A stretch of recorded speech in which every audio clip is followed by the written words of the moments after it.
Okay, I was worried that we would start this and then immediately begin rambling and not at all talk about what we're here to talk about.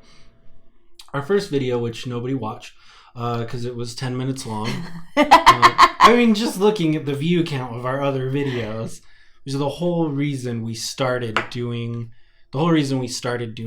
these vlogs was to discuss infertility and things that we talk about at night, late at night.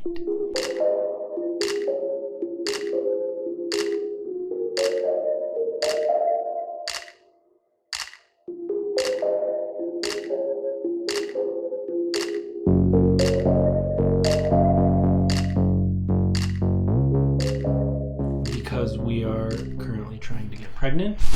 Well, she's trying to get pregnant. I'm doing my part in that. And what did we talk about the first time? There's a lot we talked about that I didn't put in because we rambled for like 40 minutes. We talked about my past in doing fertility treatments, the drugs that I'm taking now to begin our fertility journey, and that we are going to do it for a year and see what happens. We're going to give it our all.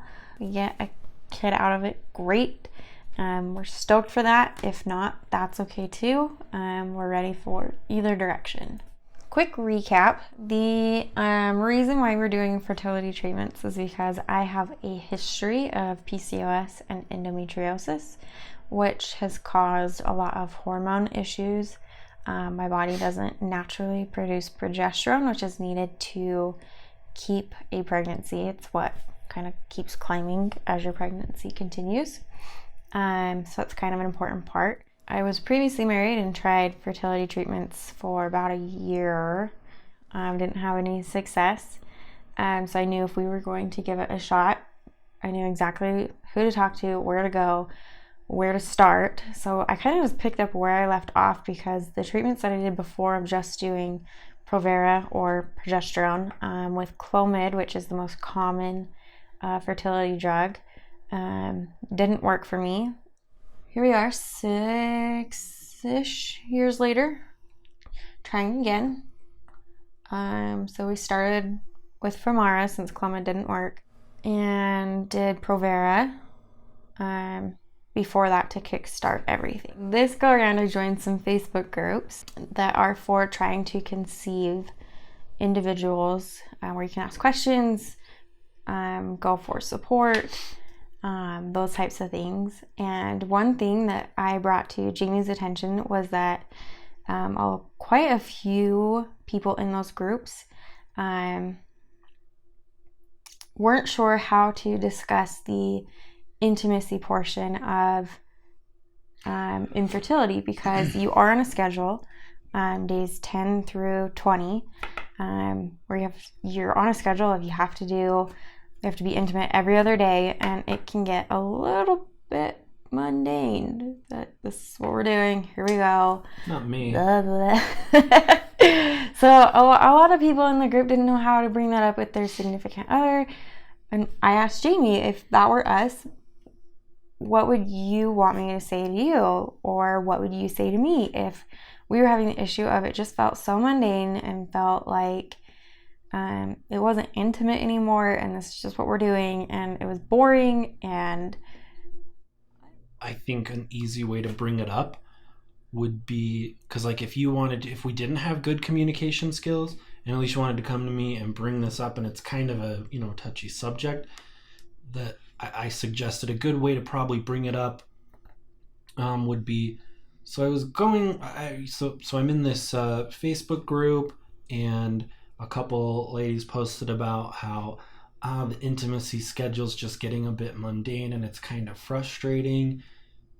Do you feel like we are kind of in that category too? I feel like sometimes maybe we are. I don't know. What do you think? And that just using other people's experiences to bring it up is probably a good way to, if that's something someone out there might be dealing with. I don't know. I thought that'd be a good way for you to bring it up. If we didn't communicate well, that'd be a good way for you to bring it up to me without like coming down on me or bringing it up out of the blue or anything like that. It's really easy, I think, for males to get in, get out, move on. It's really easy to just I'm trying to think of how to word it and still be family friendly. Males have the ability to make it happen really fast. Males in general require not much to make it happen. I mean, really just friction is all is technically needed to get the job done. And so I'll let you take this one back now. Okay. Here's the thing with infertility. When you are on a schedule like this, and it's almost like it's a clockwork, and it can become that way, it's not going to be all rainbows and butterflies every time. Maybe we should talk about the pros and cons of having a schedule. You do the cons, I'll do the pros. Okay. This will be good. The con, you're not feeling in the mood, really sucks. I agree with that. Pro, you get consistent sex. Con, it can be kind of messy, and to deal with that every other night, it's kind of annoying. Oh yeah, a lot more washing the sheets and stuff. Pro, you get consistent sex. Con, you gotta try to figure out how to make it exciting every other night. Pro, you get consistent sex. Oh my gosh. Okay, we're done. We were just talking about how I had a time where it was like, I don't feel pretty tonight, I don't feel sexy, but we have to do it, like we're on a schedule, and we're not going to be wasting the time and resources to not give it our all like we said we would for a year. So there are going to be those times, but again, it's the communication of saying, I'm just not feeling it tonight. If it's every night, that's an issue, but it wasn't every night. It was just like a couple, and we said, okay, well, here we go.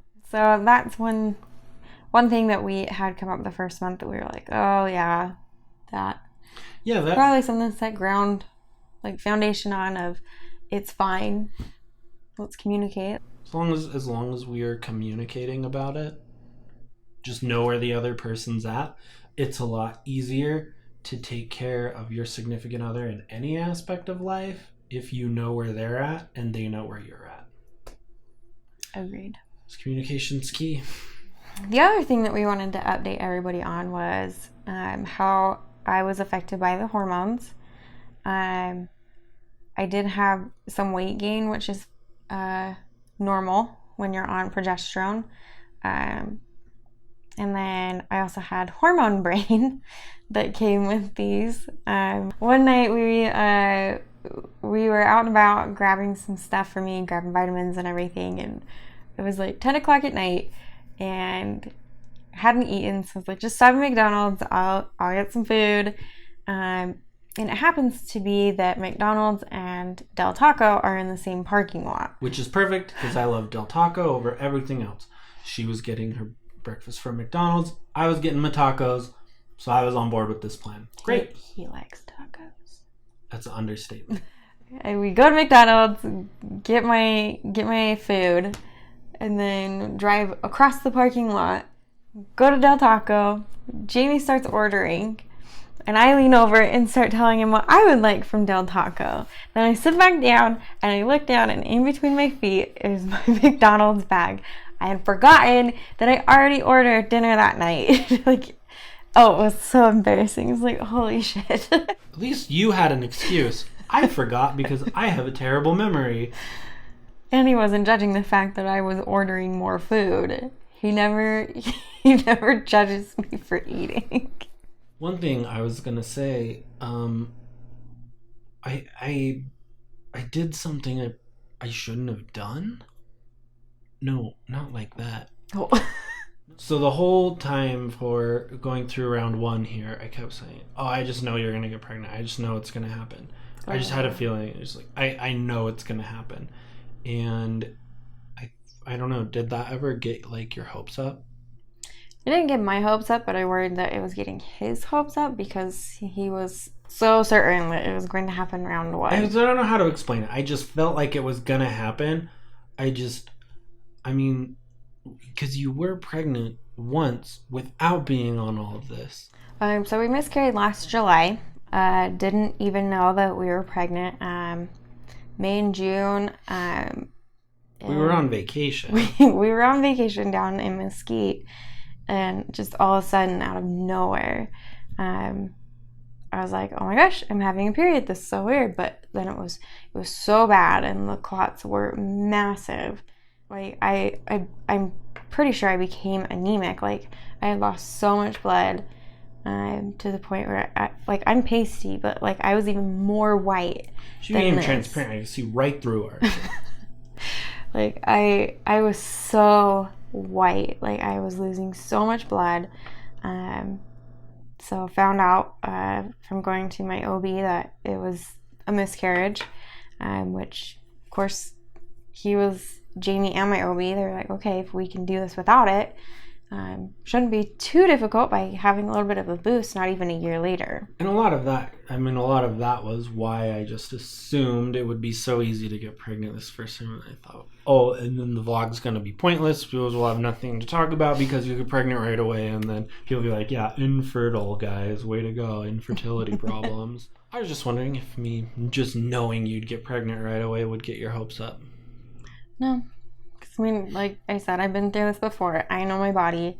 I know it's not going to be easy. I mean, what about my body has been easy so far in life? Yeah. I mean, it didn't get my hopes up. That was the only concern that I had. That he kept being like, I'm so sure, and my best friend is so sure, Jesse is so sure that we're gonna get pregnant this first time, and we're gonna have multiples. And I just go, no, and I didn't want it to like break Jamie's spirits. I don't think it will, though. I mean, I like our life now. If we don't get pregnant, I'm okay with that. And that's not always the case. There are some days when I'm like, oh, I really want to have a kid. But there's a lot of days where I don't because I like our life now, and it's okay. Jamie is very much the type of person that likes the known and dislikes the unknown. Yeah, refer to shower glasses video. Yeah. No, one thing I did want to say, though, is I want to hear other people's stories. Like, I want to hear situations that other people are going through. I know our situation. So if you know someone who's probably having infertility issues. Well, I mean, you probably don't know that you know somebody because the statistic is 1 in 8 couples struggle with conceiving. So they may not be vocal about it, but if they are, send them our way. I mean, we would love to chat with them and get to know their story. And if they're comfortable sharing their story on our platform, we would love that too. I want to hear other people's experiences so that, maybe we can learn from that. Or it's just nice sometimes to know, oh, we're not the only ones struggling with this. Or, wow, it's not so bad for us because so-and-so had X, Y, and Z. So it's good to hear other people's point of views, other people's perspectives, other people's stories. Get some support. You're part of a lot of support groups, and I found out I'm not allowed to join them. So maybe you could be my support group because I'm not allowed to join the ones that she's in for valid reasons. I'm just joking. They're valid reasons. If you know someone who might want to share their story, have them watch this, and then they can be like, no, I don't want to share my story with those weirdos. And we're pretty great weirdos, though. We're the best weirdos. We're the second, third, fourth, fifth best weirdos I know. I know a lot of weirdos. Okay. So our next video probably won't be until after we meet with the specialist. But we're still going to do videos. Our next infertility video won't be until after we meet with the specialist. I'm already banking on having to do that. Who knows? Maybe this round works. I know it will. I was planning out the steps. It will this time, and now you'll get triplets, and then we'll be the triplet the triplet team, the triplet triangle, the triplet. I'm gonna come up with something real good for our triplets. The big three. I bet that's not been taken. It's getting kind of late. Yeah. What time is it? I didn't wear my watch. I didn't wear my watch either. We can't do our cool outro. Well, I totally forgot we had a dog. Has she just been sitting outside the door? Yeah, you're listening That's to us awesome. talk. Maybe we need bring the dog in here. The dog gets views. Say good night. Good night. Here, we forgot to feed our dog, so we should probably go now so we can feed her. It's getting late. She's getting hungry. Sorry. And I'm tired. And I'm tired too. I'm not, but that's okay. Give us 4,000 hours and 1,000 subscribers. Like, share, and subscribe. Like, comment, and subscribe, bro. Down below. Smash that like button. So many YouTubers say that, and I hate it. Sorry I interrupted you. We start over. Start over. Yeah. Can't you just cut that part out? Nope. Really?